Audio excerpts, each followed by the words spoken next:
a gente tinha um modelo de convivência familiar muito bem estabelecido. O pai era sempre o provedor, a referência do mundo do trabalho e a autoridade máxima. A mãe era aquela que administrava as rotinas domésticas, ela era a mediadora das relações e dos conflitos, ela que cuidava da saúde, das questões escolares, né? Ela se ocupava da casa e dos filhos. E só quando a coisa escapava realmente da autoridade dela é que chegava no pai, né? Então, era algo assim muito bem determinado e não havia hesitação. Mas aí vieram os anos 60 e com eles muitos movimentos que impactaram completamente esse modelo de convivência familiar. Eles tiveram naturalmente impactos em todo o contexto cultural social. A família é o que vai nos interessar, né? Então, eu gostaria de citar entre eles a revolução sexual entendida a princípio como o advento dos contraceptivos. A mulher se apropria do seu corpo, do desejo, isso muda a forma como ela se relaciona dentro do casamento e mesmo fora dele. Movimentos de liberação feminina, mulheres conquistando mais e mais espaço no mercado de trabalho, ganhando posições que antes eram creditadas somente aos homens. O movimento hippie, os levantes de maio de 68, que depois se generalizam por muitos outros países. E a partir desses movimentos, que são todos movimentos libertários e que de alguma forma rompem com paradigmas, com regras, com as figuras de autoridade, surge no âmbito da relação familiar a necessidade de se afastar daquela referência com a qual se conviveu na família de origem.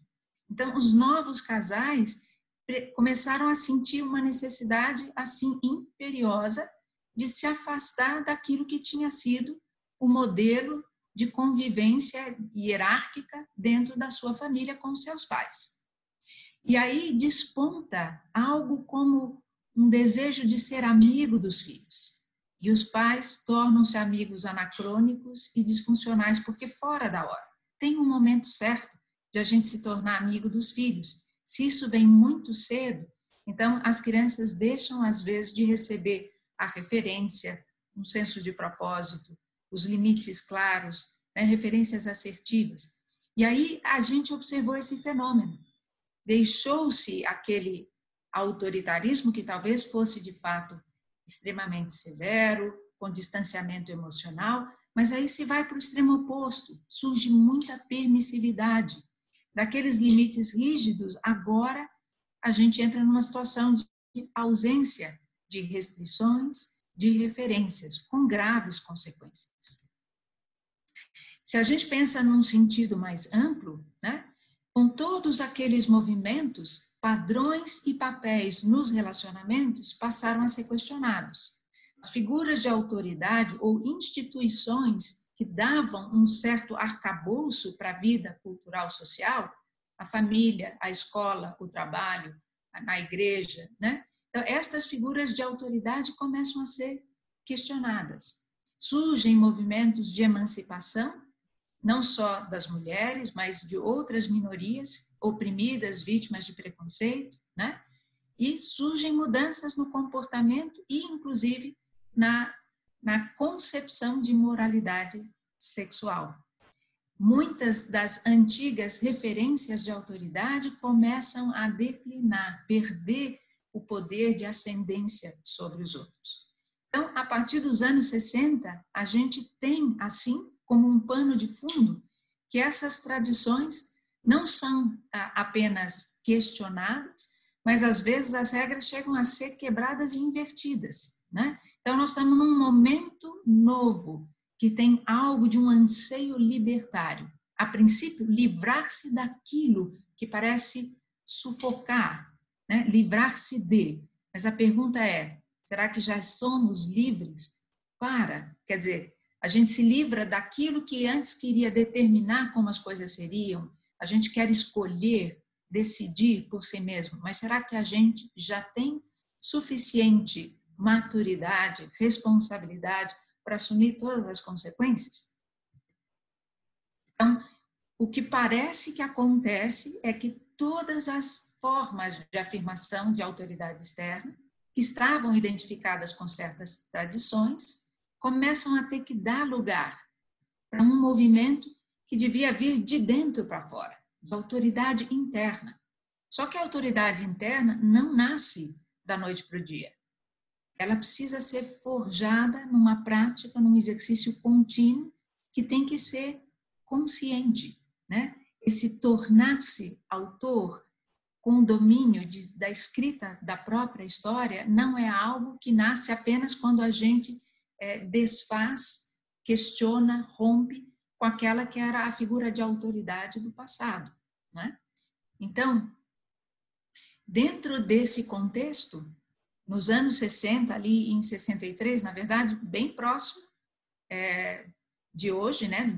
Foi no dia 16 de outubro, em 63, nós estamos no dia 20, e pais, preocupados com esse estado de coisas, e também religiosos, se juntaram e produziram a primeira iniciativa nesse âmbito, que foi a primeira escola de paz, a chamada até hoje de Escola de Paz do Brasil, um movimento instituído com estatuto, uma coisa bem ordenada e com muita adesão na época.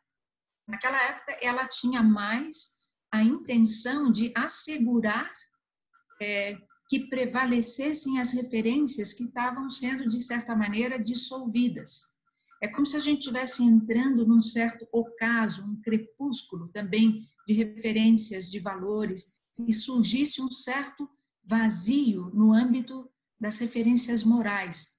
Então, essa primeira escola de paz surge para tentar assegurar ainda estas referências e ajudar, naturalmente, pais, educadores, na formação dos filhos, dos jovens, como verdadeiros cidadãos. Então, hoje, essa escola já faz 57 anos, esse slide foi do ano passado, então está já desatualizado, e se vocês forem procurar na internet, vocês vão ver lá toda a história, a estrutura. Eles têm várias sucursais distribuídas por estados brasileiros, não todo o território nacional, mas em vários estados eles têm representação. E depois disso, isso anos 60, as coisas começaram a se tornar ainda mais difíceis, no sentido de que não se podia mais fundamentar esse exercício da maternidade, da paternidade, unicamente em um instinto sábio, né? Ou em uma experiência que poderia provir daquilo que se aprendeu na convivência com a família de origem, porque cada vez mais os filhos foram se descolando disso. Então, a partir dos novos desafios, começaram a surgir muitas iniciativas, todas se intitulando como escolas de paz, ou com nomes do mesmo gênero, né? Então, hoje a gente tem várias iniciativas de maternidade autoconsciente, parentalidade consciente, parentalidade positiva, e por aí vai. Então, hoje tem inúmeras iniciativas, elas se assemelham muito em relação aos objetivos. Elas diferem mesmo na forma de intervenção. Os objetivos comuns a quase todas elas, eu queria pedir só que fechassem o microfone, acho que tem alguém que entrou com o microfone aberto. Eu estou tentando mutar aqui, é a Edneia.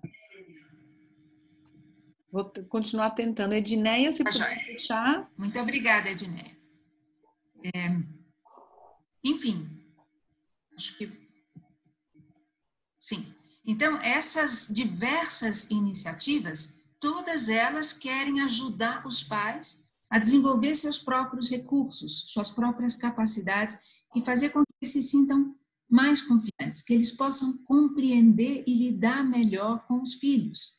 Então, muitas delas trazem também um conhecimento do desenvolvimento do ser humano, para ajudar os pais a compreender o que acontece a cada fase da sua relação com os filhos e que elas possam, que os pais possam se comunicar melhor com eles, né? Aprendendo a abordá-los de uma forma adequada ao momento em que ele se encontra, facilitando o desenvolvimento dessas potencialidades dos próprios filhos, porque é sobre isso a educação. É ajudar estas crianças a realizarem todo o potencial que elas já dispõem em si mesmas, né? Steiner costumava dizer que só existe autoeducação, que nós, em realidade, só criamos o ambiente, o solo e as condições mediante as quais eles próprios se educam segundo o seu destino interior. Significa não atrapalhar e tentar nutrir, né? Ajudar que eles venham a ser quem eles podem ser. Mas, além disso, esses grupos, estas iniciativas, também fomentam o enriquecimento pessoal. Muitas delas reconhecem que trabalhar para se preparar para exercer a paternidade, a maternidade de uma forma mais consciente e fundamentada, enriquece o próprio sujeito, né? A ele próprio. Só que ao longo desses anos, os desafios se intensificaram. E a gente tem estudiosos hoje que falam de fenômenos que estão numa velocidade crescente. Muitos deles são pedagogos, outros são terapeutas, psicólogos, alguns são médicos e alguns são antropólogos ou cientistas sociais. E eles vêm apontando esse esvaziamento, alguns chamam de deserção da responsabilidade parental na criação dos filhos. Então, um exemplo aqui entre nós, em São Paulo, a gente tem o Dr. José Martins, que é um pediatra.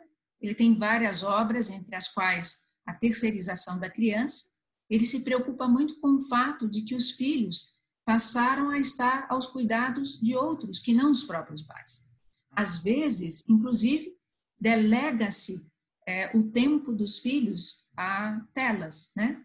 Se não a TV, a mídia eletrônica. E isso é pior ainda do que quando isso é delegado a um ser humano nem sempre, vamos dizer, preparado também para se ocupar dessas crianças e nem sempre investido também da força de uma autoridade, né, pelos próprios pais. Então fica uma situação difícil. Então uma outra alternativa é que os filhos muitas vezes são levados para inúmeras oficinas de esporte ou atividades extracurriculares, e assim eles têm o tempo inteiro fora de casa e, embora sejam ainda crianças, pré-adolescentes, já têm uma agenda executiva. Então, eles estão subtraídos muitas vezes da presença dos pais, do convívio com aquelas referências humanas que poderiam justamente iniciá-los, introduzi-los, né? Inclusive em valores morais, mas em comportamentos cívicos, sociais e de toda a natureza que faz parte desta educação, fora aquela de caráter acadêmico escolar, né? Sérgio Sinai, então, é um crítico contumaz. Ele tem um trabalho chamado A Sociedade dos Filhos Órfãos, que realmente denuncia o quanto os pais estão deixando, sobretudo, de oferecer às crianças e aos jovens o estabelecimento de limites, e que disso tem decorrido situações que começam na família, né, que tornam a família às vezes desestruturada, disfuncional, mas isso repercute de uma maneira amplificada, reverberando em problemas de cunho social, né? Então é interessante que ele fala principalmente da falta dessa figura de autoridade. Para ele, a autoridade é um atributo que permite não só estabelecer limites, fazer com que as coisas sejam, por exemplo, as tarefas sejam cumpridas, né? Mas também transmitir um senso de propósito, e que é administrada a partir da interação, muitas vezes tem que ser mesmo assimétrica, entre as pessoas, porque se trata de uma comunicação assentada no respeito por aquela figura que é, diante do olhar da criança, digna de ser venerada, né? E essa autoridade é um produto de um vínculo sustentado pelo reconhecimento do outro e também pelo reconhecimento da singularidade de cada um, da diversidade. Eu sou um, você é outro, e há um respeito mútuo. Essa autoridade não necessariamente se impõe e submete ao outro, não, reconhece a singularidade do outro, mas o guia através de referências. diferentemente do autoritarismo, que é o começo da morte da aceitação da pluralidade e que se impõe pela força, né? Não existe argumento.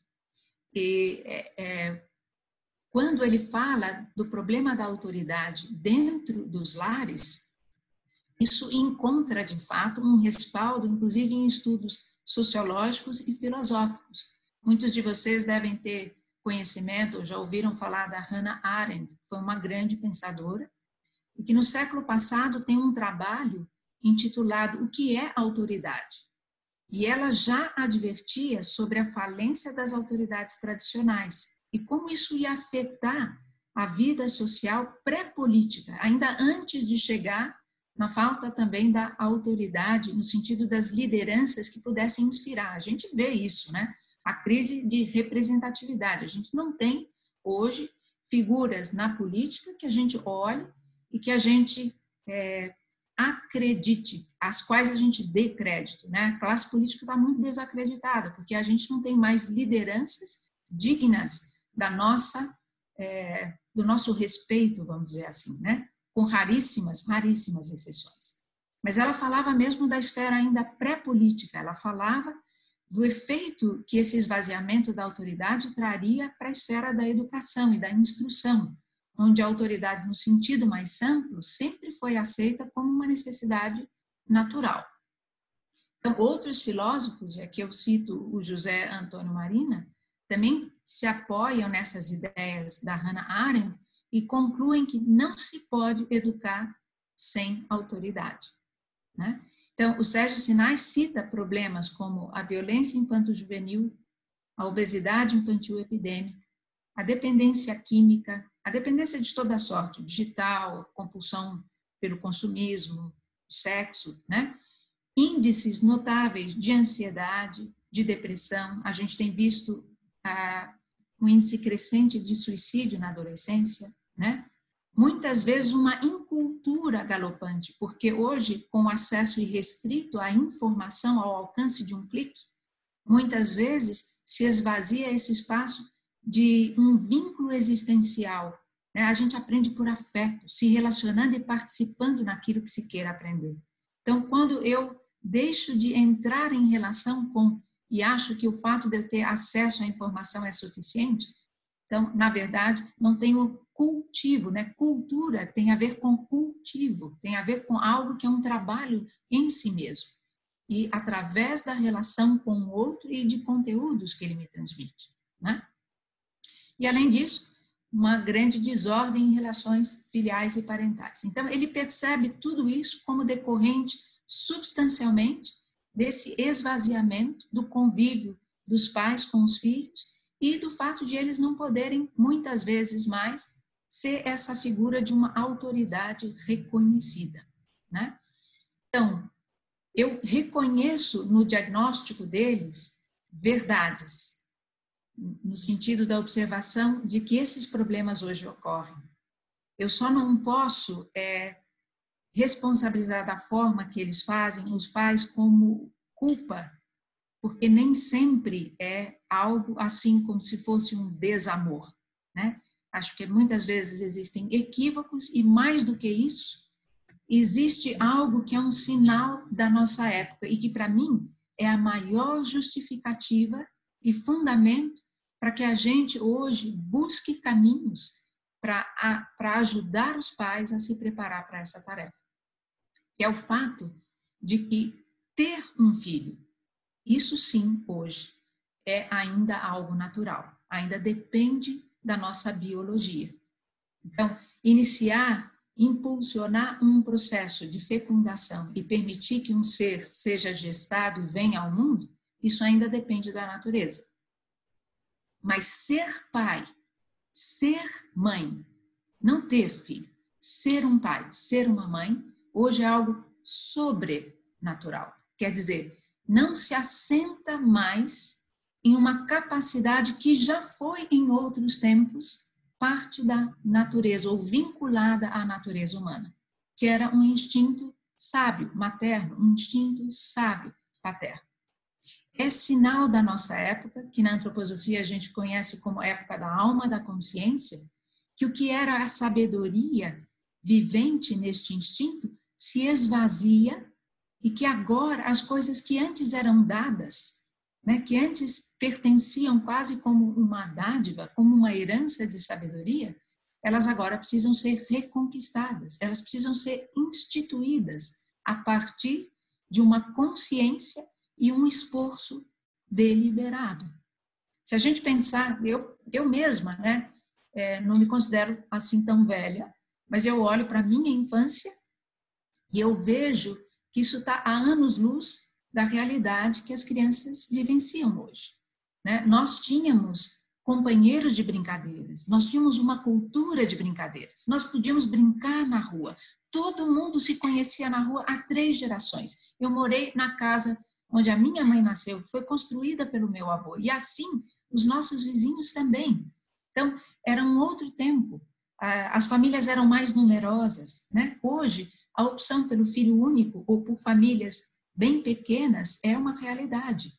As crianças vivem muitas vezes confinadas em espaços pequenos. Elas têm quarto de brinquedo e brinquedos eletrônicos.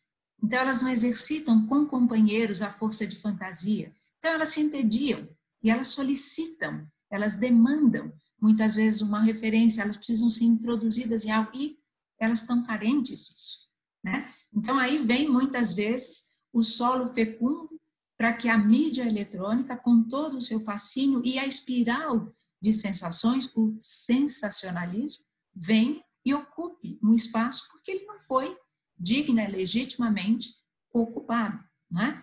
Porque está faltando gente, ser humano, né? Para, no convívio, poder criar de novo, recriar aquela condição que antes era dada e agora foi subtraída, são outros tempos.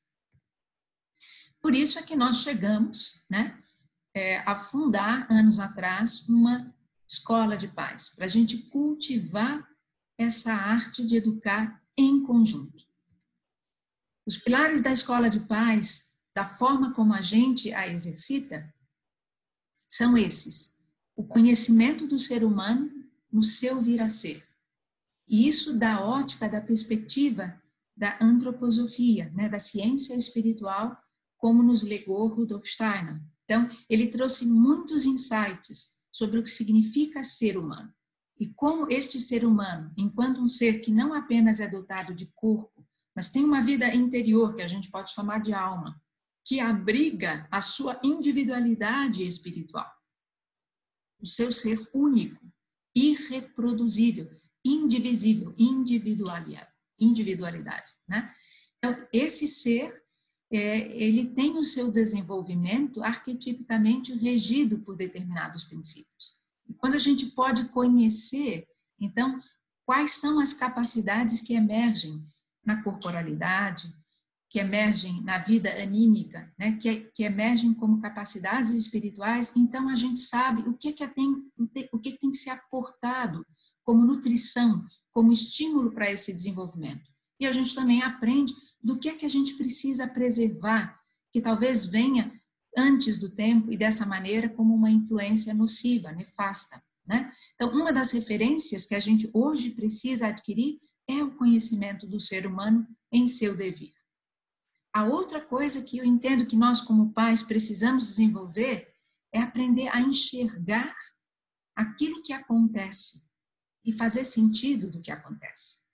Então, aprender a desenvolver um olhar fenomenológico.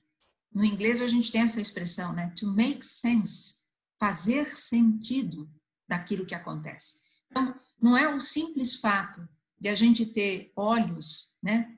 Sentidos sãos que nos permite reconhecer o que acontece. Isso é uma parte, né, da percepção.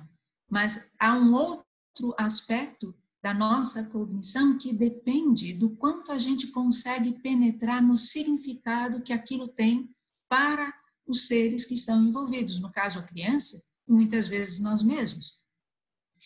E à medida que a gente compreende o ser humano e consegue fazer sentido e apreender o significado daquilo que sucede com o nosso filho em desenvolvimento, Então, a gente adquire agora uma referência, a gente sabe o que é bom, o que é verdadeiro, o que deve ser feito.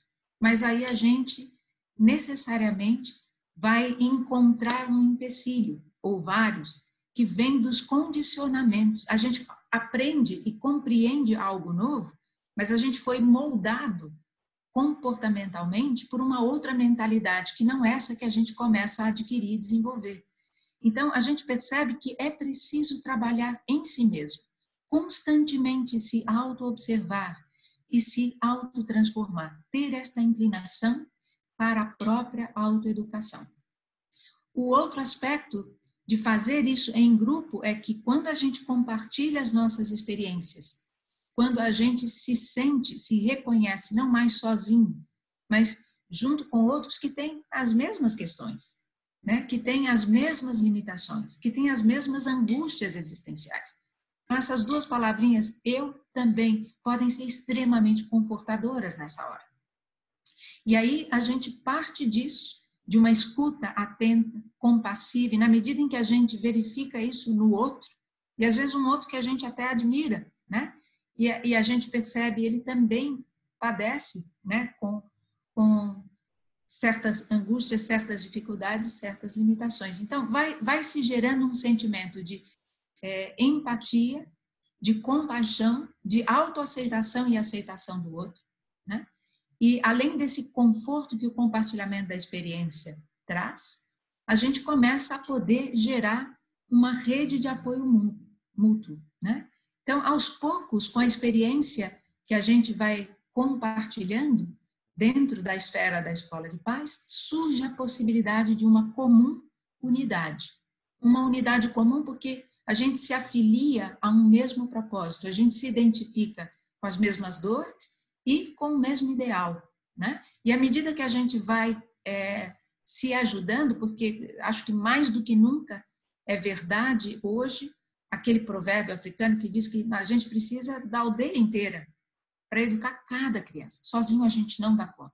E hoje todos nós individualmente estamos muito mais submetidos a pressões e demandas que antes não haviam. As mulheres, então, nem se fala, elas acumulam os afazeres domésticos, o olhar, né, para as crianças um pouco mais presente muitas vezes, com demandas profissionais e de toda sorte. Então, sozinho a gente não dá conta. E muitos, às vezes, estão afastados ou não podem contar com o auxílio do pai, da mãe, da família de origem. Às vezes estão morando num lugar que não é o da família de origem. Ou os pais já são muito idosos, porque hoje se tem filho mais tarde. As pessoas primeiro investem na carreira e em outras coisas, né? Então, esses são os 4 pilares sobre os quais a gente desenvolveu o exercício da nossa escola de paz, que conta hoje já com 11, 12 anos. Na prática, como é que isso funciona? Como é que a gente faz esses 4 pilares operarem simultaneamente? Bom, quando a gente começa um ciclo, um novo ciclo, a gente acolhe, né, os pais que vêm para a escola de paz, a gente dá a todos as boas-vindas, quando é possível todos podem se apresentar. Isso no começo era possível, hoje nem sempre, porque a gente tem grupos cada vez maiores. Nós chegamos a abrigar 85, 90 pessoas na escola de paz presencial, que funciona abrigada nas instalações da escola Waldorf Rudolf Steiner, que graciosamente nos cede esse espaço.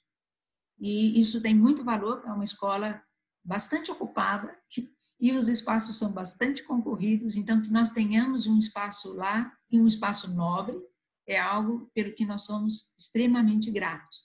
A princípio, nós tínhamos pais apenas da comunidade da escola Waldorf Rudolf Steiner, mas com o tempo a gente passou a ter uma procura cada vez maior por pais de outras escolas, inclusive não Waldorf. E hoje eu posso dizer para vocês que a gente conta com mais de 30% de pais de outras escolas. Então, nós acolhemos esses pais, nós fazemos um breve histórico, como é que essa iniciativa começou, como é que ela chegou, né, a forma que ela hoje tem. E aí a gente escuta e colhe as perguntas, os temas, as angústias mais prementes dos pais que formam aquela constelação. Para estas perguntas, nós vamos, então, ao longo dos nossos encontros, endereçar cada um desses temas. A gente levanta referências de estudos, de leituras que possam iluminar essas questões e propiciar uma compreensão não só da criança em desenvolvimento, mas daquele tema, por exemplo, mídia eletrônica, por exemplo, sexualidade, por exemplo, a dinâmica da relação entre irmãos e irmãs, alguns dos temas, né, que a gente já percorreu. E nós fazemos, à medida que se apresenta a necessidade, muitos exercícios. Nós, na verdade, geramos experiências que capacitem os pais a ter uma observação aguda, mas não só dos fatos e das crianças, também de si mesmos. Estar em contato com o estado interno, né? E poder manter esta atenção ao que acontece e ao que vai no seu próprio íntimo. E desenvolver também a capacidade da compreensão e da comunicação empática, né? Então, aí está na lousa um exemplo de um exercício que foi dado. Então, muitas vezes, nós solicitamos tarefas, nós temos, por exemplo, uma conversa, a gente forma, às vezes, uma base de compreensão comum do tema que está sendo discutido, daí a gente proporciona a experiência de um exercício, pede que se prepare um exercício ao longo da semana. A gente se encontra semanalmente, às sextas-feiras. Então, na semana seguinte, as pessoas já prepararam individualmente e aí tem aquele momento em grupos menores. E eles vão trocar da sua percepção e daquilo que foi preparado. Depois, vem a partilha no plenário. E aí a gente observa e colhe, né? E muita coisa se torna muito melhor compreendida. Dos benefícios, e isso aqui são os testemunhos que a gente tem colhido, né? O que a gente observa é que nos grupos, as experiências de partilha sempre geram esse sentimento de pertencimento e de aceitação. Quando alguém pode exprimir o que pensa, o que sente, quando pode escutar, quando pode também exercitar a escuta do outro, atenta, acolhedora, e depois se colocar no lugar de ser compreendido, então isso gera um vínculo de confiança, porque nós trazemos as nossas histórias mais íntimas, né? E nós nos expomos na nossa vulnerabilidade. E, aos poucos, essa confiança se estende para que nós possamos também, a partir desses vínculos, nos apoiar mutuamente. Então, a gente descobre que, às vezes, eu só posso aportar daquilo que seria necessário um fragmento da experiência que eu queria proporcionar para o filho. Então, a gente, às vezes, junta as crianças, né? Um oferece o espaço, o outro oferece o seu tempo, a sua disponibilidade para introduzir as crianças em algumas brincadeiras e ficar ali como uma referência para acudir qualquer necessidade. Outros transportam as crianças, enfim, cada um às vezes oferece algo para proporcionar experiências que hoje, se não forem instituídas e deliberadamente forjadas, não acontecem como antes podia ser, sem que os adultos tivessem necessariamente que se ocupar disso, né? Os exercícios desenvolvem não só uma compreensão mais dilatada das crianças e de si próprios, mas permitem também que os pais cheguem a alternativas de comportamento que resultam no tratamento pedagógico de cada questão. Eles vão, na verdade, desenvolvendo atitudes novas e elas se mostram mais efetivas no enfrentamento, na lida daquelas dificuldades, né? Eu observo também, como Sérgio Sinai, que muitos dos problemas vêm de a gente realmente aprender a se constituir como autoridade amorosa e amada, quer dizer, digna de ser venerada, né? Mas isso também não é uma coisa que é da noite para o dia. Então, isso requer uma prática, isso requer exercício. Então, tem muitos exercícios que a gente observa como variações de um mesmo tema. Eles são recorrentes, porque exercício é isso, é prática dia a dia, né? A gente também percebe que não é possível atender as crianças sem olhar para a própria história. Nós todos trazemos, às vezes, questões que estão irresolvidas, questões que são pendências. E não raro, e não por acaso, Os nossos filhos muitas vezes vão se oferecer a nós como espelhos nos quais a gente poderia se mirar. Muitos dos desafios que eles vão nos apresentar são justamente aquelas questões que nós vivenciamos lá atrás e para as quais nós fomos cuidados de um jeito que a coisa não ficou bem, né? Com aquela coisa meio mal parada. E agora se cria o ensejo de a gente ter de se ocupar disso. Então, muitas vezes, nós vamos ser mobilizados por comportamentos desafiadores ou situações que os nossos filhos nos apresentam e que vão gerar a oportunidade de a gente ter de se haver com os nossos condicionamentos, com aquelas coisas que os nossos pais fizeram e que nós, enquanto não pararmos para penetrar naqueles padrões, compreendê-los e desconstruí-los, do contrário, a gente os perpetuaria e os nossos filhos teriam de se haver com isso mais adiante. Então, os pais se tornam mais conscientes, né, mais habilitados para agir de uma forma coerente com aquilo que eles passam a entender sobre o ser humano, sobre o seu filho, sobre eles mesmos.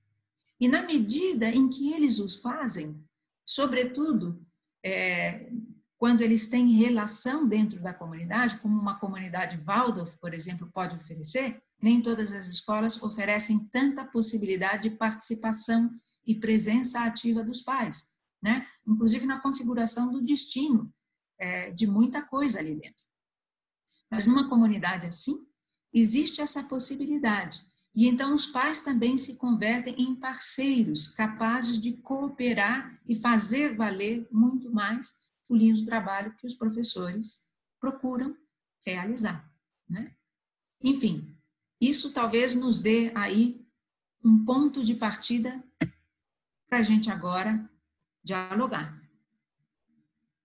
Eu sei que a gente começou um pouquinho mais tarde, não sei se vocês teriam disposição também para a gente ir até talvez umas 8h15, mas eu tenho esse tempo e estou agora à disposição de vocês. Muito bom te escutar, Ana Paula. Eu acho que as pessoas estavam escutando e não estavam ainda pensando em perguntas, mas eu vejo aqui no chat que agora nós já temos uma pergunta da Ana Carla. Ela coloca: doutora Ana Paula, quando for possível, eu gostaria de ouvir sua opinião sobre a importância do autocuidado na relação parental. Autocuidado, você diz, do próprio pai se cuidar. É nesse sentido a intenção da pergunta? Ana Carla, você quer se explicar? Eu entendo que sim, mas... Sim, eu posso falar. Por favor.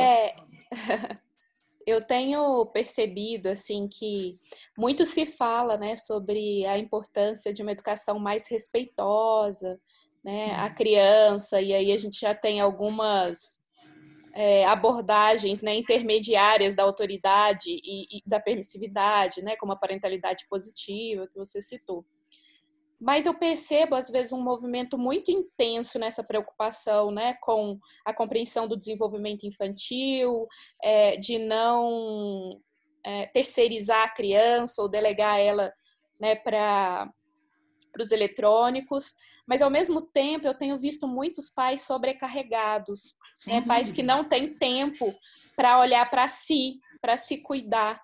E aí, às vezes, eu fico pensando como esse pai e essa mãe pode oferecer para essa criança, né, esse amor, essa compreensão e essa paciência, sem antes ter esse olhar interno. Então, como equilibrar isso? Sem dúvida. E é por isso mesmo, Ana Carla, que o pilar da comunidade é tão importante. Porque aonde um pai não pode comparecer, mas ele tem outros que podem colaborar com ele, que podem ajudá-lo, muitas vezes eles dão a cobertura para ele naquilo que ele não pode. Então, esse é um aspecto do espírito comunitário, da rede de apoio mútuo. Então, aonde antes a gente podia recorrer a um avô, a uma avó, a uma tia, para um auxílio, né? E desobrigar, às vezes, o pai, a mãe, porque ele é por força de necessidade que ele não está presente. Existem casos que não são, né? Mas naquele que então, às vezes a gente vai recorrer a esses amigos que, inclusive, estão próximos também em relação à visão que a gente pretende. Mas, sem dúvida, esse autocuidado, ele é necessário. E, apesar de estarem surgindo essas coisas, como você citou, a parentalidade positiva, quando eu falo da figura de autoridade, eu falo de um jeito um pouco diferente daquele que esta abordagem traduz, né? Eu considero válida também, e acho que em muitos casos pode funcionar, mas existe o risco de tomá-la como uma técnica, sabe? Existe um risco disso ser aprendido como uma técnica e ser aplicada. Nós aqui, quando falamos de autoridade, nós estamos falando de poder se comportar de tal maneira que eu tenho um domínio de mim mesmo, naquele lugar da minha alma, naquele território que é o que precisa, neste momento, ser aportado como referência para a questão que o meu filho está vivendo. Então, eu não posso esperar ou exigir do meu filho algo que eu mesmo ainda não domino ou não sei dar, né? Então, é por isso que, se não houver a autoobservação, se não houver o compromisso e um processo de autodesenvolvimento, se não houver essa coerência, então, eu ter um comportamento que tecnicamente pode parecer de uma autoridade, mas que entrega algo sem o seu fundamento anímico e espiritual, isso não funciona por muito tempo. Entende? Então, dizer aquela palavra de efeito, ou fazer assim por sugestão, e não ter se apropriado de dentro para fora disso, né, esse processo, ele não se sustenta por muito tempo. Então, nós estamos falando de um caminho interior, de fato. Houve tempo em que se falava de uma disciplina espiritual que era para poucos, que era reservada em segredos, em centros de mistérios. Mas nós estamos em tempos novos, onde a própria vida, a própria biografia de cada um de nós, e ali onde a gente está inserido, no contexto social, cultural, profissional onde a gente está, ali é que a gente está submetido às provas que nos dão a oportunidade de nos desenvolvermos espiritualmente. Então, para aqueles que se sentem assim chamados e fazem da tarefa de educar os filhos uma responsabilidade sagrada, aí existe um caminho de autodesenvolvimento consciente possível. Tá? É nesse sentido que eu digo. Mas sim, os pais e mães precisam também ser cuidados, não só se cuidar, eles precisam ser cuidados. Você está no mudo, Melanie? Ana Paula, temos aqui uma pergunta também muito pertinente da Zalina Rodrigues. Como chegar naqueles pais que não têm esse acesso de informação que a doutora Ana Paula abordou? Essa iniciativa da Escola de Pais tem como alvo esses pais? Certamente. Talvez eu possa responder isso contando como é que a coisa surgiu, porque ela surgiu de uma maneira muito orgânica. Eu trouxe para vocês como é hoje. Mas começou justamente com a percepção de pais de uma classe onde eu também tinha o meu filho caçula. E ali os pais estavam aflitos porque viam mudanças comportamentais e começaram a perceber que não era só com seu filho, tinham outros, embora as mudanças não fossem as mesmas. Mas havia uma percepção de um estranhamento. E claro, como uma mãe que não apenas tinha uma formação que podia contribuir com isso, né, iluminar essa questão, mas era uma mãe de 3 filhos, dois mais velhos que já haviam avançado, enfim, tinha mais quilômetro rodado, né? Então, eu convidei aqueles para que a gente pudesse ter uma conversa, né? E contar, e a gente trocar um pouquinho as experiências. Então, começou simplesmente assim. E aí eu propus que a gente lesse e conversasse, né? Para a gente criar um entendimento maior e comum da questão que estava em curso. Porque eram crianças de 9 anos e elas estavam atravessando, de fato, uma crise que sucede com toda criança nesse período, né? Em decorrência de um fenômeno. Ela está se apropriando um pouquinho mais do seu próprio corpo, com isso ela está se interiorizando, ela está se separando do seu entorno ela precisa se relacionar em bases novas. Isso traz um certo estremecimento, um certo sentimento de solidão e desamparo. Ela também está entrando agora no reino terreno, mais profundamente, na finitude, está saindo daquela coisa do eterno, né? Do eterno presente. Enfim, há uma série de consequências daquilo que está acontecendo nos bastidores. E os pais não podiam entender isso. Então, a partir do momento em que algo vem ao encontro da necessidade deles, eu percebi também de ouvir, né, dizer que a escola, nos seus 50 anos, tinha projetado macro-objetivos para o futuro, e entre eles constava um seminário para pais. Então, eu compreendi que havia legitimamente um anseio dentro da comunidade de trazer algo para os pais. Já existiam iniciativas como fazer palestras, como, enfim, trazer conteúdos, os próprios professores nas reuniões, mas aquilo não era suficiente e muitas vezes não trazia numa linguagem com a qual os pais se identificassem. Então, os pais não vão se interessar a priori por antroposofia, que é uma coisa que eles nem sabem o que é, mas eles se interessam pelos seus problemas. Eles se interessam por alguém que possa convidá-los a conhecer algo que ofereça, que acene, assim, com uma esperança para a sua pergunta que está sem resposta. Então, eles se interessam por algo que vá ao encontro das suas angústias. Então, quando você traz um aceno para aquilo que são as perguntas que eles têm, quando você dá para eles algo com o que eles podem se identificar, você também se sente assim, assim, assado?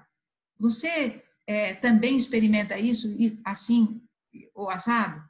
E eles, né, se identificam, eles se reconhecem nisso? Então, pronto, mordeu a isca. Foi assim que começou, né? Começou a partir das perguntas. E esse é o mote que a gente conserva. Por quê? Porque esse é o ponto de partida, o interesse é onde a pessoa está. Muitas vezes, eu não sei se todos que estão aqui têm alguma relação com uma comunidade Waldorf, né? Pode ser que existam pessoas que não estão ligadas à faculdade ou a uma escola Waldorf, mas muitas pessoas, quando conhecem a pedagogia Waldorf, elas se encantam. E, de fato, o ideal é maravilhoso. Mas uma coisa é o ideal. E outra coisa somos nós, seres humanos, através de quem esse ideal pode ou não vir a se realizar. Então, existe um gap entre o ideal e o real, aquilo que acontece na prática. Então, muitas vezes, professores ou autoridades no sentido do conhecimento, né, da cultura, da erudição, compareciam com uma linguagem que tinha que transpor um abismo, porque os pais não são versados nesse jargão. Eles muitas vezes não compreendem isso, mas eles compreendem os seus problemas. Então, como é que a gente chega nesses pais? A gente espelha para eles a sua pergunta. Pergunta a eles se eles querem tratar disso. Então, a gente sempre precisa partir daquilo que existe. E o que existe são as angústias, são as limitações, são as dificuldades. Agora, a gente pode trazer algo que, então, ilumine, facilite, favoreça, numa linguagem que seja aquela que fala o sentimento do outro. Steiner dizia, quando ele começou a preparar antropósofos para falar sobre antroposofia, que se alguém quisesse falar disso ao outro, deveria falar como o próprio coração do outro já diz. Ou seja, quem queira verdadeiramente falar da antroposofia precisa aprender a emprestar a voz ao que já vive, já reside no coração do outro. Então, é assim que a gente acessa os pares, reconhecendo a necessidade deles e indo ao encontro delas. Nenhuma verdadeira escola de paz pode acontecer e se fundamentar e encontrar, né, quem queira dela participar, se ela não atender uma necessidade real que exista no mundo.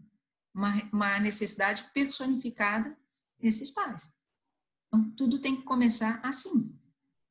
Faz sentido para vocês? Certamente. É um trabalho longo, né? E você tem muitos anos de experiência nisso, né, Ana Paula? E é muito bom te escutar. Tem uma pergunta aqui na minha frente, mas eu ia logo acrescentar como seria isso numa escola pública, né? Como é que a gente poderia começar um trabalho desses numa escola onde a gente não tem nenhum acesso?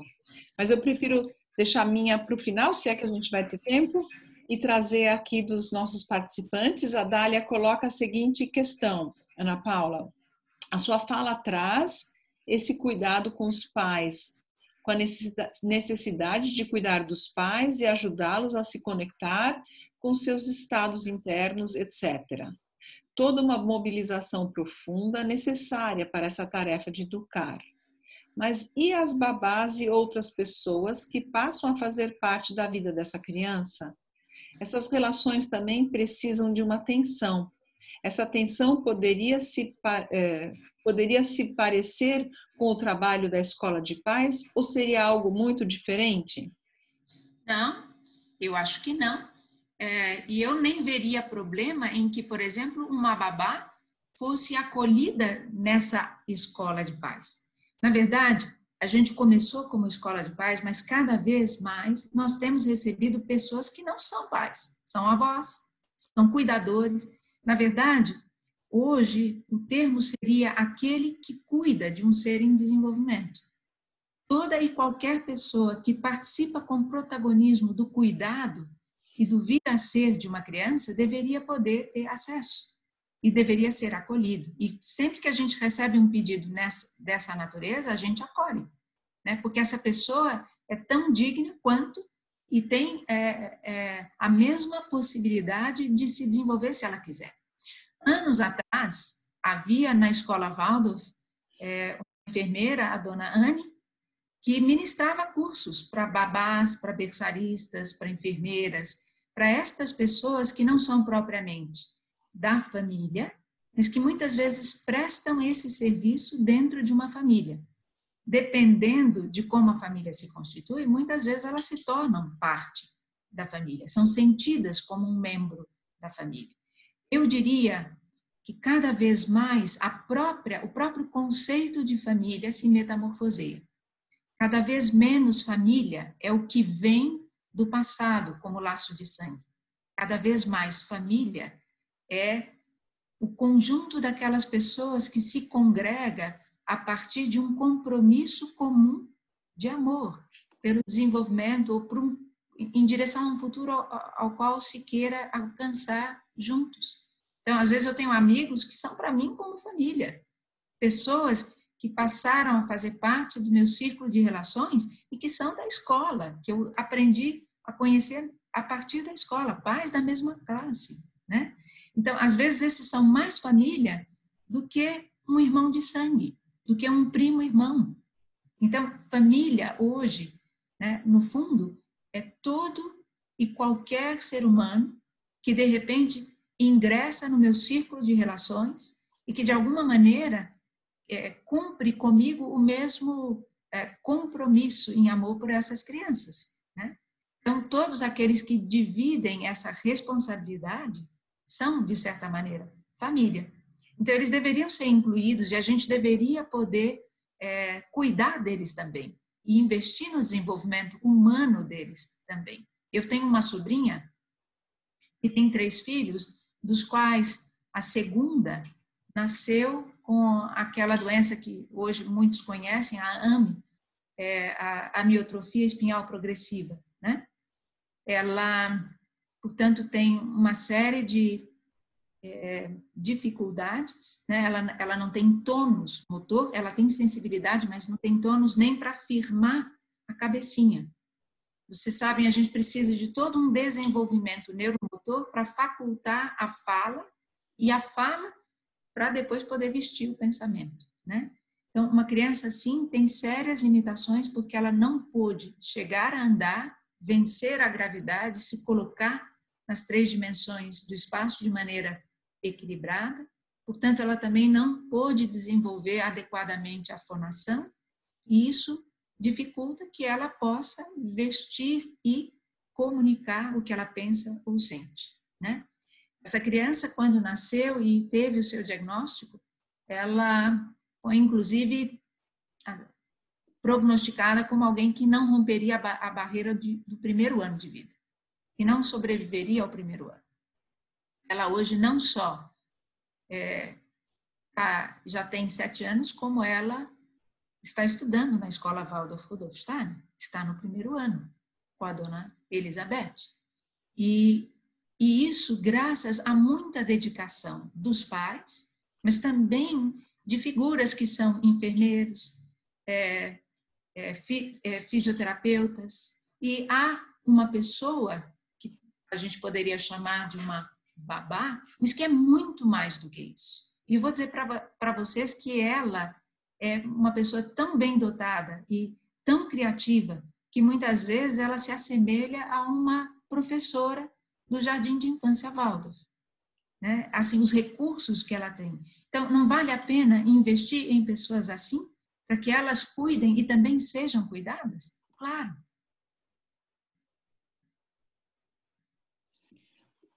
E aqui, doutora Ana Paula, a Débora coloca: boa noite, não sou mãe Waldorf. Quero saber como encontro uma escola de paz em minha comunidade, próxima de mim. Eu não sei onde é que você está, Débora. Exatamente por conta dessa demanda crescente, existem muitas outras referências de iniciativas que não são a nossa e no nosso modelo, mas que são igualmente válidas e que concorrem também para auxiliar os pais nesse processo. Mas você pode, agora que nós estamos na pandemia e a participação é virtual, você pode, por exemplo, vir um dia participar dos nossos encontros se você tiver disponibilidade. Eu estou vendo que a Kátia Machado está aí, que a Dália está aí, que tem outras pessoas que frequentam a nossa Escola de Paz e que, inclusive, fazem parte da nossa comissão da Escola de Paz. Talvez alguém pudesse colocar aí no chat para vocês o e-mail da nossa comissão, que é o grupo que é responsável pela gestão desse projeto. E se você tiver interesse, Débora, você pode escrever um e-mail para você participar uma vez da nossa Escola de Paz. Nós nos reunimos às sextas-feiras, agora virtualmente, das 8h30 às 10h15. Se você escrever um e-mail para comissãoescoladepaz@gmail.com, comissão sentiu, né? Comissal. Comissão Escola de Paz? Escola de Paz, @gmail.com. Acho que a Dala já pôs aí. E solicitar o ingresso, você vai receber um link para participar. Na próxima sexta-feira, inclusive, nós vamos ter participação especial de 3 alunas. Não vou chamar de alunas, colegas. São pessoas que frequentam a Escola de Paz, mas que têm elas próprias as suas iniciativas e virtuais. Uma delas chama Aline de Rosa e ela faz um trabalho com maternidade e autoconhecimento. A outra é a Mariana Golmia, lá da Escola Pitangatu, e ela tem o colo familiar, né? Esse espaço também para dar colo aos pais, às mães, nutrir, acolher, ajudar. E tem a Clarissa Haddad, do Be Family, né, que tem lá os seus programas chamados Zoom de Mãe. Então, elas todas vão ter oportunidade de contar das suas iniciativas, são outros modelos e são virtuais. Então, isso favorece a quem não tem uma comunidade próxima presencial, né? E eu posso dizer que, porque essa demanda cresceu e nós passamos a receber pessoas de fora da escola e num número além, inclusive, do que a gente tinha capacidade de comportar fisicamente na sala, isso gerou a necessidade de a gente, então, formar novos líderes facilitadores para novas comunidades parentais. Então, existe um curso que está em andamento, né? Naturalmente, esse ano as coisas ficaram um pouco atrapalhadas. O ano básico ele é constituído de 4 módulos, dos quais 2 já aconteceram, outros 2 estão por vir, e a gente está mantendo a chama acesa, assim, no virtual, em encontros mais ou menos mensais. Mas tudo isso para dizer que existem não só outros modelos e possibilidades, inclusive virtuais, mas existe em curso a formação de novos líderes que vão poder multiplicar e formar novas comunidades parentais. Mas o simples fato de frequentar uma delas, né, e ir aprendendo aos poucos os princípios, a forma de operar, possibilita também que pessoas que vejam nisso um valor, uma justificativa, se reúnam com seus pares. A gente pode, às vezes, ajudar dando alguma orientação preliminar, referências de literatura, vamos estudar junto, compartilhar as nossas experiências.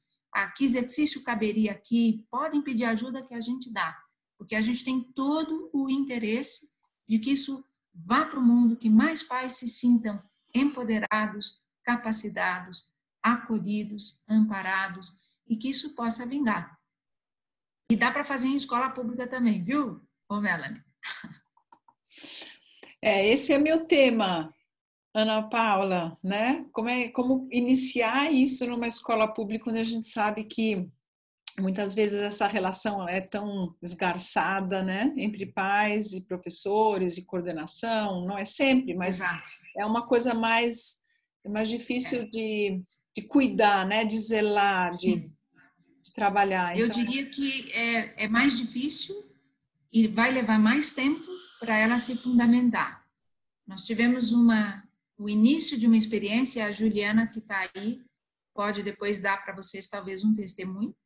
De certa maneira, ela é a razão de a gente ter iniciado essa experiência na escola, na EMEI, onde ela era uma professora, hoje ela já está numa outra escola, mas enfim, quando a gente recebeu o convite, foi através dela, ou da coordenadora pedagógica, né, com quem ela trabalhava, e isso veio para a gente. Eu tive uma primeira conversa, na época, com a coordenadora e a gestora, elas ficaram encantadas com a ideia, viram muito sentido naquilo, e pediram que a gente pudesse levar isso aos professores, inicialmente, para que eles pudessem estar aquecidos, né, e comprometidos com isso.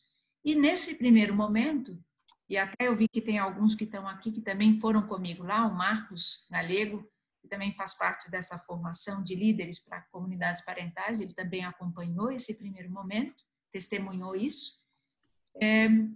Eu achei que a gente fosse já falar de uma comunidade parental, de como que a gente podia instituir ou começar, né, os alicerces, edificá-los, e aí a gente começou a notar um clima assim, porque havia dores, né? Haviam dores dos professores, e elas precisavam ganhar voz, elas precisavam ser reconhecidas, e a dor vinha justamente de uma relação que não é bem estabelecida entre o pai e o professor. E muitos professores frustrados, porque viam o seu imenso esforço, muitas vezes não podendo gerar o fruto que era pretendido, porque dependia de uma cooperação, de uma colaboração, de uma contraparte que só o pai poderia ofertar. E muitas vezes isso não acontecia. E alguns professores chegavam a ler isto, a significar isto como descaso, como desamor, como falta de interesse. Curiosamente, nesse mesmo momento, havia ali uma funcionária, né, dessa escola, não era uma professora, mas fazia parte do corpo, né, daquela instituição, e ela se identificou com aquela situação porque ela mesma era uma mãe que não olhava as cadernetas, que não atendia certos comunicados, não porque ela não quisesse, não por má vontade, não por desinteresse, descaso ou desamor, mas porque ela mesma estava submetida a tantas pressões e ela não conhecia a importância que aquilo tinha para o trabalho do professor. Isso mostrou para a gente que faltava, primeiro, o primeiro momento era constituir o elo, ele sequer estava estabelecido. Então, a realidade dessas escolas é que, via de regra, os pais entregam os filhos, às vezes nem são eles, são peroeiros, né? E eles, quando vão à escola, vão naquelas reuniões que muitas vezes têm uma pauta burocrática. E muitas vezes eles se sentem também diminuídos no olhar do professor. se sentem cobrados, ou se o professor quer conversar de alguma coisa, eles já se sentem ameaçados, ou como se o professor os estivesse responsabilizando por algo que não vai bem com a criança. E muitas vezes o pai está igualmente aflito e o pai não sabe o que fazer, né, com aquela criança. Então, o pai precisa de amparo também. Então, a primeira intervenção que a gente fez, né, quando reconheceu a dor dos professores, e ao reconhecer deu voz e acolheu, eles se sentiram, então, confirmados no nosso olhar, e aí aceitaram que a gente pudesse fazer uma proposta, a proposta foi acolhida. Nós tivemos, então, com eles, um momento no que eles chamam de GEIF, que são os grupos, né, que eles fazem semanalmente, de estudos e de formação de imagem entre eles. E ali nós trabalhamos alguns conteúdos. Nós trabalhamos justamente o olhar para o outro, esse colocar-se no lugar do outro, né? Esse antecipar como é que o outro está se sentindo e por que ele se comporta da forma como se comporta. Se eu não tiver essa possibilidade de ir além de mim mesmo e me interessar primeiro como professor pelo pai e puder estar também atento para a necessidade dele, e significar o quanto a presença dele é importante para mim, valorizá-lo, né? Acolhê-lo, ir ao encontro da necessidade dele e valorizar a presença dele, ele não vai se sentir convidado. Então, primeiro era preciso mudar o olhar e a forma como a gente se portava. Incrível que depois que a gente fez a primeira intervenção, já logo ali, eles iam ter uma daquelas reuniões formais, mas mudou a maneira como eles fizeram essa reunião. E antes de trazer uma pauta burocrática, foi trazida uma história sensibilizadora, com a qual os pais se identificaram, porque é uma história com a qual qualquer ser humano poderia se identificar, porque são coisas que acontecem com todo mundo. Um pai se emocionou, se colocou, isso criou ensejo, né, para um testemunho de um aqui, outro ali, criou um outro clima. Quando a gente aprende a conhecer o outro, quando a gente se abre para transpor o muro do preconceito e se aproxima para conhecer o outro na sua realidade, então abre-se, né? A gente se coloca num estado de vulnerabilidade, mas isso é necessário e é uma pré-condição para a gente se dar a conhecer e para que o outro também queira, né, vir ao nosso encontro. E a partir daí criou-se a possibilidade de um trabalho talvez mais íntimo, conjunto. Mas, infelizmente, veio a pandemia e ela interrompeu o que era, eu diria, um promissor começo de um trabalho entre professores e pais. Mas é possível, né? Se a gente tiver as condições, e eu espero que elas sejam restituídas no ano que vem, né, a gente pode começar. E eu acho que é questão de começar. E quando a gente fizer isso em que é possível, outras podem aprender e replicar. A Juliana quer falar. Ju, abre teu microfone. Oi, boa noite a todos. Melanie, Ana, é um prazer ouvir vocês. Só queria comentar o que a Ana falou, foi na minha escola, né, que a gente conseguiu essa aproximação das famílias com os pais. E apesar de eu não estar mais nessa escola, eu sinto que a gente deixou uma sementinha lá. Muitas professoras estão buscando a autoeducação, estão buscando saber mais sobre comunicação não violenta, que é um dos temas da escola de pais, né?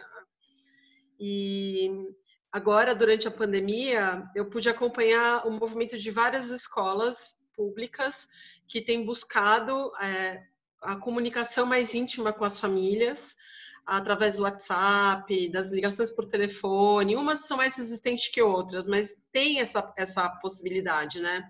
Quando a gestão e a equipe docente tem esse olhar, pode acontecer, né? Inclusive, por uma questão de jornada, que eu perdi sala, eu acabei não conseguindo me manter nessa escola e fui para uma outra.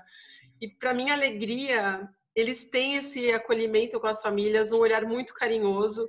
Inclusive, durante a pandemia, a gente conseguiu estabelecer um conselho mirim com as crianças e as famílias, que no começo era para ser um conselho mirim para conversar mais com as crianças e ter esse contato, saber como é que eles estão, se eles estão conseguindo fazer as atividades, o que eles têm feito em casa durante a pandemia. Mas a gente percebeu que os pais estavam muito aflitos e queriam muito conversar e queriam muito falar o que estavam fazendo. Então, a gente acabou dividindo um pouco o tempo, né? A gente ampliou esse encontro para 1 hora. Os 40 primeiros minutos a gente fala um pouco sobre a criança, sobre as angústias, ouve um pouco os pais, e nos últimos 20 minutos a gente faz uma brincadeira, um contato com as crianças, e tem sido incrível, né? Então, é uma coisa que eu acho que a pandemia pode proporcionar como uma coisa boa para o futuro. Eu tenho como tema do meu TCC esse desafio para a escola pública. Eu faço a formação na especialização de educação infantil na Steiner. E é um sonho que, assim, está crescendo cada vez mais dentro de mim. Espero que ele floresça nos próximos anos. E é isso. Obrigada. Obrigada, Juliana. Eu acho que a gente precisa começar a encerrar, mas eu vou te passar a palavra, Ana Paula, só colocar para todos que a Pati Pado escreveu aqui que vi um exemplo de uma escola pública em Florianópolis, onde a gestão priorizava a união de toda a comunidade. A escola de pais é ativa e até os funcionários da limpeza participam ativamente. É possível acontecer, raro, mas possível. Então, mais um depoimento positivo aqui para nós. Exato. E eu tive toda uma experiência também na comunidade em Paraisópolis, Jardim Colombo, Monte Quêmel, e ali, embora não seja uma escola pública, a realidade é muito próxima.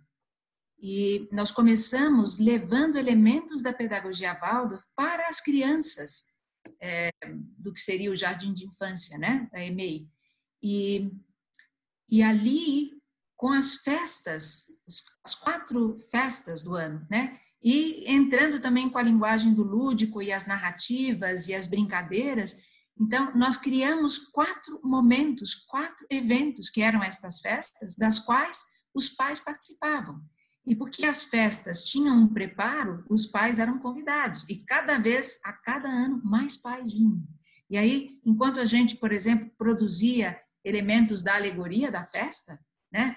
Por exemplo, para Páscoa, fazer os ovos soprados, fazer a árvore de Páscoa, fazer isso e aquilo, que era um fazer junto muito gostoso, os pais também tinham a possibilidade de conversar e ouvir e colocar suas dúvidas. Então, às vezes começa assim, pequenininho, despretensioso, mas vai criando um gostinho de quero mais, né? E vai possibilitando que essa coisa toda cresça, né? Então, enfim, existem muitas possibilidades e, inclusive, eu fui uma vez entrevistada por uma jornalista da mídia UOL e ali eu tomei conhecimento que havia 70 iniciativas como escolas de pais, não tinham exatamente esse nome, mas eram semelhantes. Algumas estavam ligadas a pastorais de igreja, movimentos pastorais, algumas a consultórios médicos ou psicológicos, né, psicoterapêuticos, e alguns estavam ligados a comunidades escolares. Mas existem outros modelos, então eles não são necessariamente da forma como eu apresentei. Essa é a nossa experiência e aquilo que eu entendo que faz sentido para um movimento de autoeducação contínua. Muitos deles são modelos de orientação, né, em que conteúdos são dados, tipo um consultório pediátrico, né? Mas existem muitas possibilidades. E a melhor é aquela que mais se adequa à necessidade e possibilidade da comunidade que anseia por isso. A gente tem que começar partindo do que existe, né, do que é possível. A gente também não começou da forma como hoje é, mas ela foi crescendo. E cada vez mais eu fui aprendendo que eu precisava gerar experiências que facultassem aos outros apreender aquilo que eu descobri de mim mesma. Porque, do contrário, eles ficariam dependentes a uma autoridade externa. E não é disso que se trata. Se trata de cada um poder encontrar as suas respostas por si mesmo. Então, é isso, né? Poderia ficar falando por horas, mas eu sei que a gente precisa terminar. Então, convido vocês, quem quiser, depois, um dia assistir, escrevam lá para a comissão Escola de Pais, venham um dia, sem compromisso, participar de um encontro. Muito obrigada, Ana Paula. É sempre muito bom te escutar. Esse tema é extremamente interessante e a faculdade se interessa muito por esse tema, que esse tema seja desenvolvido mais e mais para todos os professores dos nossos cursos e todas as pessoas que são interessadas nesse tema. Então, esteja mais conosco.